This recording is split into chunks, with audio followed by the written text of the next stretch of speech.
विक्रमादित्य सिंह, कंगना रनावत दोनों ही युवा है और दोनों ही फेमस पर्सनैलिटी है। इस साल जो लोकसभा के इलेक्शन होने जा रहे हैं उसमें ये मंडी लोकसभा क्षेत्र से इलेक्शन लड़ रहे हैं, जिसकी वजह से मंडी लोकसभा क्षेत्र काफी चर्चाओं में है। Going to the state of Himachal Pradesh where the battle for Mandi is heating up with each passing day. इस चर्चा के पीछे यही एक वजह नहीं है, इसके पीछे और भी बहुत सारे फैक्ट्स हैं जिनको जानना जरूरी है।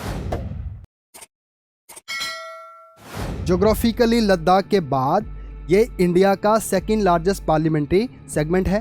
हिमाचल प्रदेश की 6 डिस्ट्रिक्ट इसके अंदर फॉल करती है, जिसमें मंडी, कुल्लू, लाहौल स्पीति, किन्नौर, चंबा और शिमला है।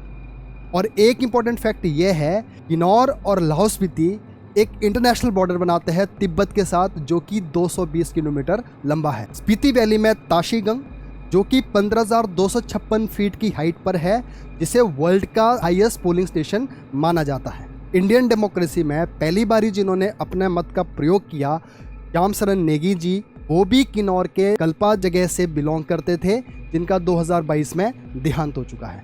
इस लोकसभा क्षेत्र में तारा कॉन्स्टिट्यूंसी आती है, जिसमें रामपुर शिमला से है, लाहौल स्पीति पूरा आता है, किन्नौर पूरा आता है और चंबा का भरमौर वाला क्षेत्र आता है, और मंडी की इसमें 9 कॉन्स्टिट्यूंसी आती है और कुल्लू की इसमें 4 कॉन्स्टिट्यूंसी आती है। अगर हम इसको मैप की सहायता से देखें तो हमें दिखता है हिमाचल का आधा एरिया इसके अंदर फॉल करता है, जिसमें 2 क्षेत्र चंबा का भरमौर और शिमला का रामपुर भी शामिल है।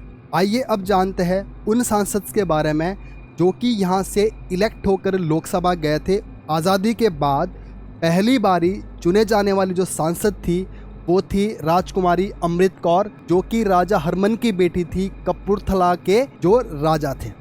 और 1957 में इस संसदीय क्षेत्र से चुने जाने वाले जो सांसद बने वो थे जोगिंदर सेन, मंडी के राजा, फिर बने ललित सेन जो कि सुकेत के राजा थे।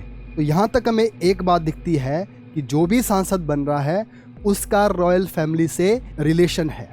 पहली बारी 1977 में गंगाराम जी यहाँ से चुनकर जाते हैं जनता पार्टी की तरफ से, जिनका रॉयल फैमिली से संबंध नहीं था। 1971 में हिमाचल प्रदेश को पूर्ण राज्य का दर्जा दिया गया।